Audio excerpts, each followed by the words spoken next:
नमस्कार. आपल्या मलकापूरमध्ये आपलं स्वागत आहे. आज आपण दिव्यांग बांधवांच्या ज्या काही समस्या आता सुरू झालेल्या आहे या विषयावर आज आपण बोलणार आहे. जसे की दिव्यांग नागरिकांसाठी महत्त्वाची बातमी समोर आली आहे.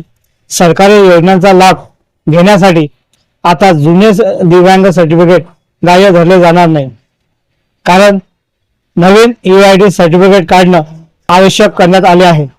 जर तुम्ही नवीन सर्टिफिकेट काढले नाही तर पेन्शन, शिष्यवृत्ती आणि इतर शासकीय सुविधा बंद होऊ शकतात. नवीन सर्टिफिकेट काढण्यासाठी आधार कार्ड, एक फोटो, मोबाईल नंबर आणि जुने सर्टिफिकेट आवश्यक आहे. तुम्ही तुमच्या जवळच्याच ऑनलाईन केंद्रात अर्ज करू शकता. ही प्रक्रिया तात्काळ पूर्ण करा, नाहीतर सरकारी योजनांचा लाभ थांबू शकतो. ही माहिती इतरांपर्यंत नक्की पोहोचवा. अशा अपडेटसाठी आपल्या मलकापूर न्यूज चॅनलला सबस्क्राईब करा. धन्यवाद.